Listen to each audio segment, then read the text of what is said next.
Corona vaccine కూడా 3 సార్లు ఉచితంగా ఇచ్చారు. ప్రపంచంలో ఎక్కడ కూడా ఇవ్వలేదు. ఈరోజు పేద ప్రజలందరికీ అన్ని వర్గాల ప్రజలు కూడా ఉచితంగా వ్యాక్సిన్ ఇచ్చి ప్రాణాలు కాపాడేది. ఆ రోజు N95 మాస్క్ లేదు, పీపీ కిట్స్ లేవు, ఆక్సిజన్ కాన్సన్ట్రేటర్స్ లేవు, ఆక్సిజన్ సిలిండర్స్ లేవు, వెంటిలేటర్స్ లేవు, ఇంజక్షన్స్ లేవు. అన్ని కూడా ఇతర దేశాలకు దిగుమతి చేసుకోవాలి. కానీ కరోనా కాలంలో ఫ్యాక్టరీలు మూసేసినప్పటికీ కూడా ఈ దేశానికి కావాల్సినటువంటి 140 కోట్ల మందికి మాస్కులు సరఫరా చేసాం, 140 కోట్ల మందికి ఇంజక్షన్లు సరఫరా చేసాం, ప్రతి హాస్పిటల్కు ఆక్సిజన్ సిలిండర్ సరఫరా చేసాం, కాన్సన్ట్రేటర్ సరఫరా చేసాం, కావాల్సినటువంటి వెంటిలేటర్స్ అన్ని హాస్పిటల్స్ సరఫరా చేసాం. ఇంకా చాలా హాస్పిటల్స్ లో ఆ వెంటిలేటర్స్ సీఎంసీ కూడా ఇప్పుడు ఈ రోజు వరకు కూడా అన్ని సరఫరా చేసాం. అంత చాకచక్యంగా సమర్థవంతంగా నరేంద్ర మోడీ గారి నాయకత్వంలో కరోనాను ఓడించిన విషయాన్ని సందర్భంగా ఈ రకంగా ఏ విషయం చూసినా అందుకే విష్ణువర్ధన్ రెడ్డి ఈరోజు మరి నిర్ణయం తీసుకున్నారు. నరేంద్ర మోడీ గారు ప్రధానమంత్రి చేయాలనేటువంటి సంకల్పంతో మళ్ళీ ఈ రోజు కమలం పువ్వు జెండాకు వచ్చాడు, కాషాయ జెండాకు వచ్చాడు.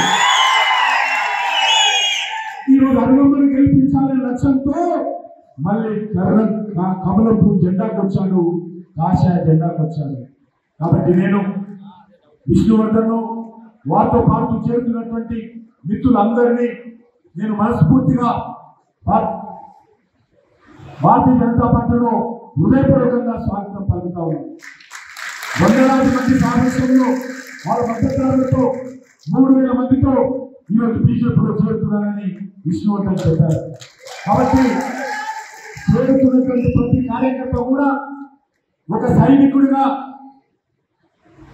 మే 13వ తేదీ వరకు మరి నిరంతరం ఒక గంట కూడా ఒక క్షణం కూడా వృధా చేయకుండా ఈ యొక్క షాద్ నగర్ అసెంబ్లీ నియోజకవర్గంలో ఈ పార్లమెంట్ నియోజకవర్గంలో ఈరోజు భారతదేశంలో విద్యుత్ కోతలు లేనటువంటి భారతదేశం నిర్మాణం చేయలేదు. మళ్ళీ ఇక్కడ రేవంత్ రెడ్డి కాంగ్రెస్ రాగానే కోతలు ప్రారంభమైంది, విద్యుత్ కోతలు ప్రారంభమైనాయి, కరువు కూడా వచ్చింది.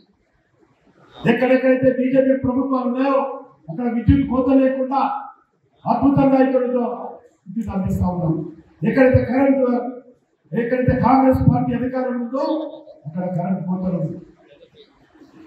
అందుకే ఈరోజు మనం చేస్తా ఉన్నాం నరేంద్ర మోడీ గారి నాయకత్వంలో ప్రతి రైతుకు తప్పకుండా ప్రతి అకౌంట్ లో మోడీ పైసలు ఇస్తున్న విషయం మనం చేస్తాం. డ్రోన్ సప్లై ద్వారా క్రిమి సంహారక మందుల కోసం నూతన టెక్నాలజీ తీసుకురాబోతా ఉన్నాం. ప్రతి పొదుపు సంఘానికి ప్రతి గ్రామంలో కూడా డ్రోన్ అక్క పేరుతో అక్కకు డ్రోన్ మిషన్ ఇచ్చి ఆమెకు పైలట్ గా ఈరోజు శిక్షణ ఇచ్చి ప్రతి గ్రామంలో కూడా మహిళా సాధికారిత కోసం పొదుపు సంఘాల మహిళలను ప్రోత్సహించేటువంటి కార్యక్రమం చేస్తా ఉన్నాం. వ్యవసాయ రంగాన్ని ఆదుకునేటువంటి ప్రయత్నం చేస్తా ఉన్నాం.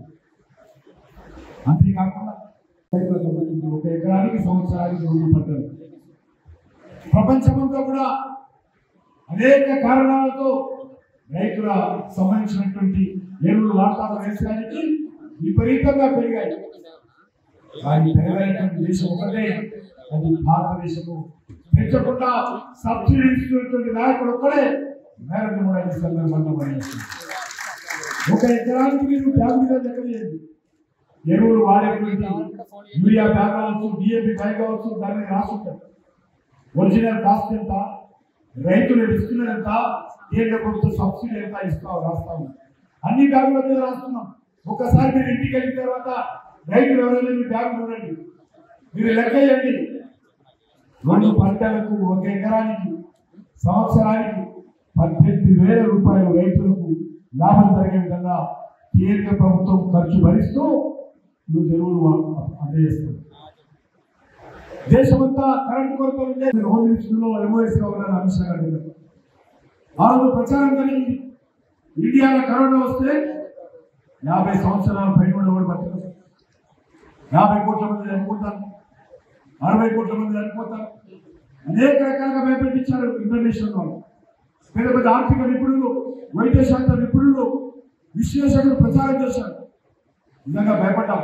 నేను అడిగాను అమిత్ షా గారు, ఏది ఇట్లా వస్తుంది వార్త అంటే ఏమైనా జరగవచ్చు విషయం, మన దేశంలో ఏ రకంగా అధికారులు అర్థం కాని పరిస్థితి ఉన్నది, ఏ జనాభా ఎక్కువగా ఉన్నది అని చెప్పారు. వాళ్ళు విశ్లేషకులు అన్నారు భారతదేశంలో బెడ్స్ లేవు, హాస్పిటల్స్ లేవు, డాక్టర్స్ లేవు, మెడిసిన్ లేవు, ప్రజలు వినరు, కులాలు ఎక్కువ, మతాలు ఎక్కువ, పార్టీలు ఎక్కువ, భాషలు ఎక్కువ, ఒకరి మాట ఒకరినట్టు ప్రచారం చేశారు. కానీ నరేంద్ర మోడీ గారు మరి అంచనాలని తలకిందులు చేస్తూ 140 కోట్ల మంది ప్రజలు ఏకం చేసి ఈరోజు కరోనాను ధైర్యంగా గోకుల్ చాట్ బండారు చూసాము, పిలుచుకున్న బతిపూర్ చూసాము, ఐపీఎస్ ఆఫీసర్ కృష్ణప్రసాద్ను AK-47తో హత్య చేయడం చూసాము, అంబర్పేటలో నందనాథ్ గౌడ్ కార్పొరేటర్ హత్య చూసాము, బాలరాజ్ యాదవ్ హత్య యాకత్పురంలో చూసాము. మరి రోజు దేవేందర్ RSS కార్యకర్త సైదాబాద్ చౌరస్తాలో మారిపురం మెడికల్ షాప్లో చూసాము. ఏ రకంగా పాకిస్తాన్ ISI కార్యక్రమాలు, హైదరాబాద్లో ఉగ్రవాద కార్యక్రమాలు, మరి బాబు పేర్లు తుపాకులు ఏ రకంగా చూసాం మనం చూసాం.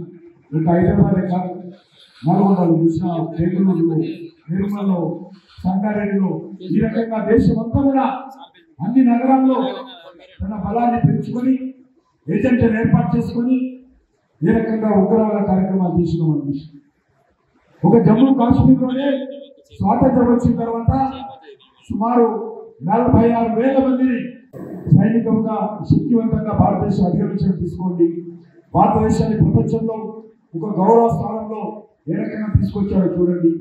భారత ఆధ్యాత్మికమైనటువంటి మరి మార్పులు తీసుకోండి. అన్ని రకాలుగా ఒక్కసారి గత పాలన నేటి మోడీ గారి పాలన చూసిన తర్వాతనే ఓటు వేయాల్సిందిగా కోరుతాము.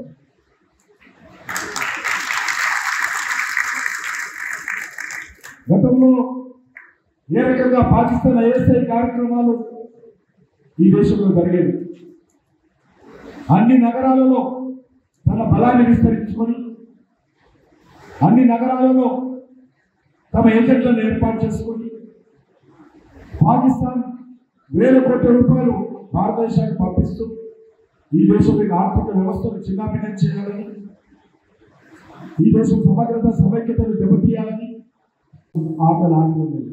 ప్రపంచంలో పాకిస్తాన్కు అమెరికా నుంచి సహాయం ఉండేది, UK నుంచి సహాయం ఉండేది, అనేక దేశాల నుంచి సహాయం ఉండేది. కానీ ఈరోజు అన్ని దేశాల నుంచి సహాయం అందకుండా పాకిస్తాన్ ఉగ్రవాద దేశంగా ప్రతిపక్ష దేశాల ముందు నిలబెట్టి ఏకాకి చేశాం. అందుకే ఈరోజు పాకిస్తాన్లో తినడానికి తిండి లేకుండా మన భారతదేశం మీద చేసినటువంటి దాడులకు పాపం పండి ఈరోజు పాకిస్తాన్ దిక్కు దివాలా లేకుండా ఉంది.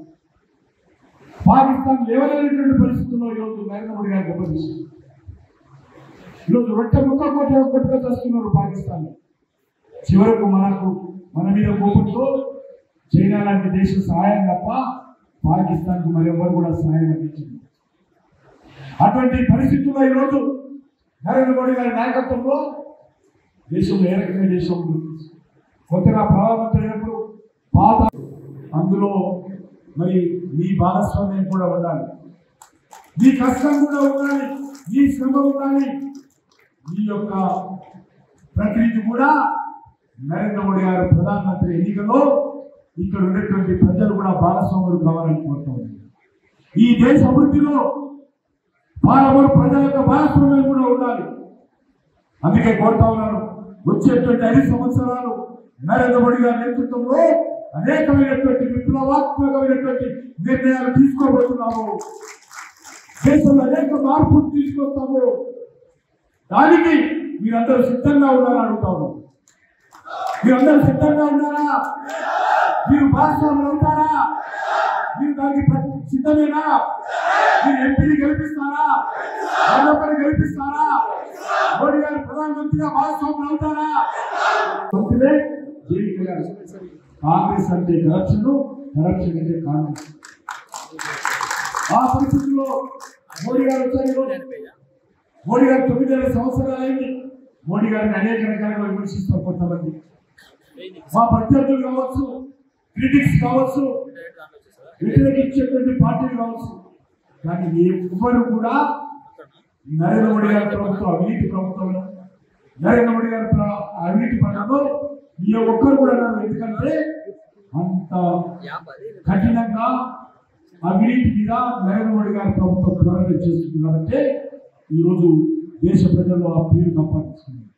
అందుకే మీ అందరికీ మనవి చేస్తా ఉన్నాను, ఈరోజు నరేంద్ర మోడీ గారు ప్రధానమంత్రి గారు కావాలి, పాలమూరులో మనం గెలవాలి. నరేంద్ర మోడీ గారు ప్రధానమంత్రి కావాలంటే పాలమూరులో భాజపా అభ్యర్థి, బీజేపీ అభ్యర్థి అరుణమ్మ గారు గెలవాలి. ఏ రకంగా ప్రపంచ చిత్రపటం ముందు ఒక అగ్రదేశంగా నిలబెట్టామని చూసి ప్రపంచంలో ఈరోజు 5వ ఆర్థిక అతిపెద్ద దేశంగా భారతదేశం. ఇంగ్లాండ్ భారతదేశాన్ని పరిపాలించినటువంటి ఇంగ్లాండ్ బ్రిటన్ ఏదైతున్నదో డెవలప్డ్ కంట్రీ, అభివృద్ధి చెందిన దేశం, అటువంటి దేశాలు కూడా వెనుకకి నెట్టేసి ఈరోజు 5వ ఆర్థిక అతిపెద్దగా నరేంద్ర మోడీ గారి నాయకత్వంలో ప్రపంచంలో ఈరోజు భారతదేశం నిలబడిగా పనిచేస్తుంది. ఈరోజు మీకు తెలుసు అనేక రంగాలలో అనేక విషయాల్లో ఏ రకంగా నరేంద్ర మోడీ గారి ప్రభుత్వం అద్భుతంగా పనిచేస్తుంది. అవినీతి విషయంలో ఏ రకంగా పోరాటం చేస్తాం. కాంగ్రెస్ హయాంలో మనం నిద్రపోతున్నటువంటి సైనికుల మీద, వాహనాల మీద పోతున్నటువంటి సైనికుల మీద మరి ఏ రకంగా దాడులు చేస్తే గతంలో చూస్తూ కూర్చొని పాకిస్తాన్ భూభాగంలోకి వెళ్ళి ఎక్కడైతే మన సైనికులను చంపిన ఉగ్రవాదులు ఉన్నారో ఆ ప్రాంతాన్ని కనిపెట్టి సర్జికల్ స్ట్రైక్ తో, ఎయిర్ స్ట్రైక్ తో పాకిస్తాన్ భూభాగంలోకి వెళ్ళి మరి ఒక్కొక్క ఉగ్రవాదిని ఏరి పారేసి ప్రపంచంలో భారతదేశం సత్తా ఏంటో, నరేంద్ర మోడీ గారి నాయకత్వం ఏంటో ప్రపంచం ముందు మన గొప్పతనాన్ని చాటినటువంటి మనవాడు మన ప్రధానమంత్రి నరేంద్ర మోడీ గారి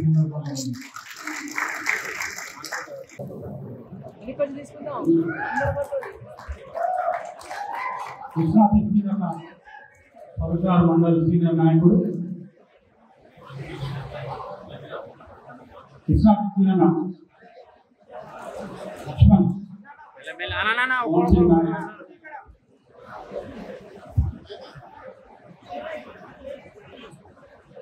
బోయ అశోక్ ఇంకేం రాదు, ఇంకేం వస్తుంది. శంకర్ మాడవాడి గారు, బాహుడి గారు, లష్కర్ నాయక్ గారు, లష్కర్ నాయక్,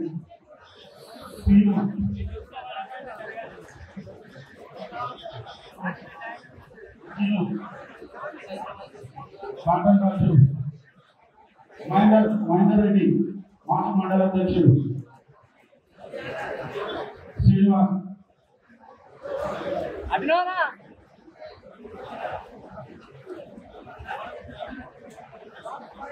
ఈరోజు ఇక్కడికి వచ్చిన కిషన్కి మనందరం ఒక మాట ఇవ్వాలి. అదేంటంటే రేవంత్ రెడ్డికి కొడంగల్లో కాంగ్రెస్ ఎన్ని ఓట్లు వస్తాయో దానికంటే ఒక్క ఓటు ఎక్కువ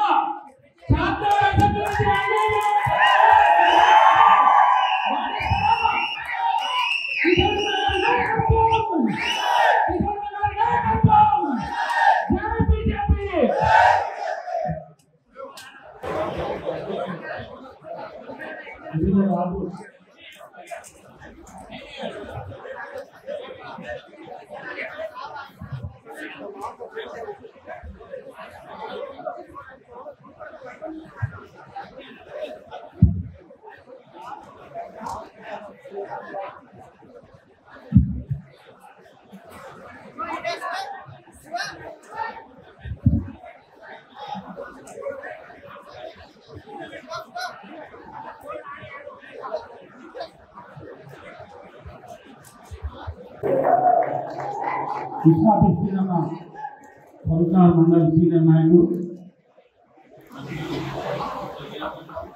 కృష్ణా లక్ష్మణ్ మోహన్ సింగ్ నాయక్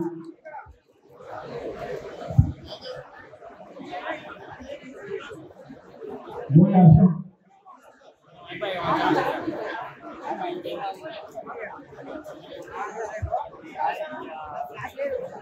శంకర్ మాధవరెడ్డి గారు లాహోటి గారు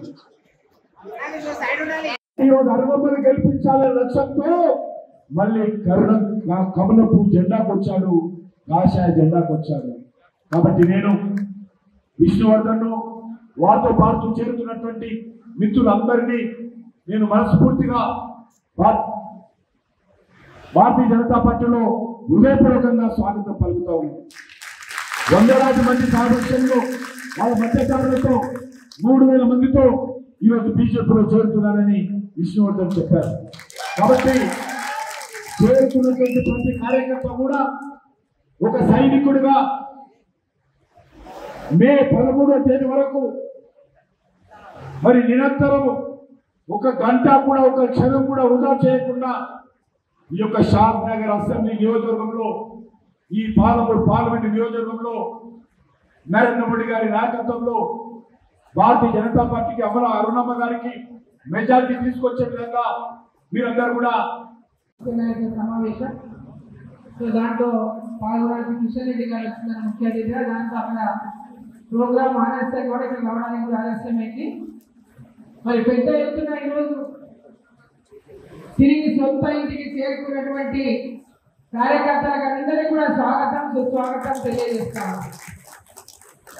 ఈరోజు ప్రతి ఒక్కరు కూడా ఈ దేశంలో ఒక బలమైన నాయకత్వం నరేంద్ర మోదీ గారి యొక్క నాయకత్వం మళ్ళీ కావాలని కోరుకుంటున్న ప్రతి ఒక్కరూ మళ్ళీ ఈ దేశానికి మరొకసారి నరేంద్ర మోదీ గారి ప్రధానమంత్రి కావాలి, మోదీ సర్కార్ రావాలి, మరి ఈసారి 400 పైనే సీట్లు గెలవాలనేటటువంటి ఒక లక్ష్యంతో ఏదైతే భారతీయ జనతా పార్టీ వాళ్ళ పెద్ద ఎత్తున మరి దేశవ్యాప్తంగా ఎక్కడికి వెళ్ళినా ఏ మూలకి వెళ్ళినా దేశానికి ప్రధానమంత్రి ఎవరు కావాలంటే నరేంద్ర మోదీ కావాలంటారు. నరేంద్ర మోదీ గారికి పోటీగా ఎవరైనా ఉన్నారంటే ఎవరూ లేరంటారు. ఈ దేశం భద్రతగా ఉండాలి, అభివృద్ధి చెందాలి, మారుమూలలో ఉన్నటువంటి ప్రతి గ్రామంలో ఉన్నటువంటి ప్రతి ఒక్కరూ అభివృద్ధిలోకి రావాలి. ఆ గ్రామంలో మహిళలు కానీ, రైతులు కానీ, యువకులు కానీ, గ్రామం కానీ, ఆ పట్టణాలు కానీ, ఆ యొక్క నియోజకవర్గాలు కానీ, రాష్ట్రాలు కానీ ప్రతి ఒక్కరికి కూడా అభివృద్ధి జరగాలి అంటే నరేంద్ర మోదీ గారు మళ్ళీ ప్రధానమంత్రి కావాలని ప్రతి ఒక్కరు కోరుకుంటున్నారు.